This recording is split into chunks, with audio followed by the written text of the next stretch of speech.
Kunya, ang Ginoo niingon nga si Hesus Kristo pag kumanya namatay gipregdan ni sakas langit sa Marcos 16:19. Nisakas siya sa langit. Pagsaka niya sa langit dito, nilingkod siya sa tuong amahan. Niingo man sa Katoliko dili oy, ang amahan ug ang anak maura na. Nya nga nagtapad man ang duha o mao ba na. Sa pakal libukan nila. Juan 10:30 lang ila ingon ni Katoliko dili, ang amahan ug anak maura na. So pagsaka ron dito nitupad man, ingon din, ay may usa diya duha na ko. Duha din ni kabuk Dios di ay. Ang usa Dios nga maldito, ang usa butan.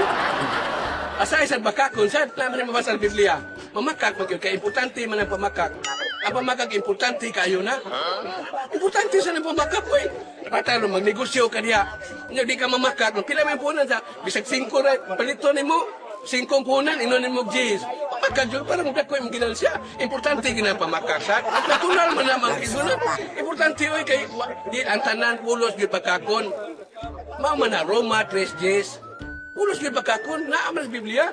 Maubitaw ni kita tanan naa gitay sa kay mamakak man gyud ta. Bulan ko sa pikitaway mamakak naa gyud na pamakak. Unya mga kaigsunan dinhi sa Ginoo ang buhat sa Ginoo lain sa ni siya.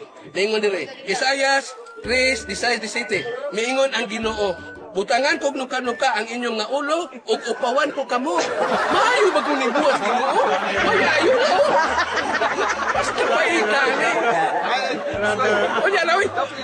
Mao bitaw mga kaigsunan liagos Biblia. Isaias 3:17. Buwan ng kalo. Mao lagi nag-ingon diri.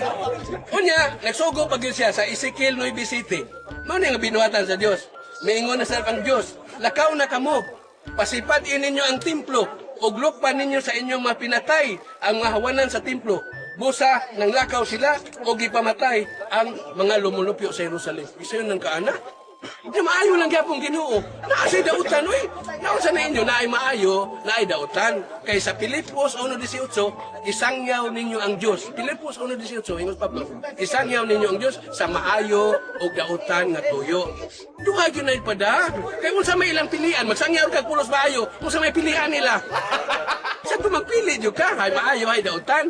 Pero niingon sa siya nga wa ko muani sa mga mga matarong. Ang akong giani ang mga makasasala. Aron akong luwason. Di man kamo jud ang magpagkasa tingali ani. Mamay ang ingon. Wa ko muani sa mga matarong. Niani ko sa mga makasala akong luwason. Nya ikaron sa may mambuhaton. Mao bitaw ni atong nga presidente ron sila sa Arroyo sa una. Naningkamot yung pobrehon ang mga tao kay bulahan ang makabus. Lucas 6:20 kay ila ang gingarian sa Dios. Isa yun ang kalagutiya. Di kay presidente maningkamot yung kay mong nga tao imong pobrehon, di ba? Imong para sa presyo para malangita. Palag may impirno siya, malangit pa sa ta. May maayo kayo no?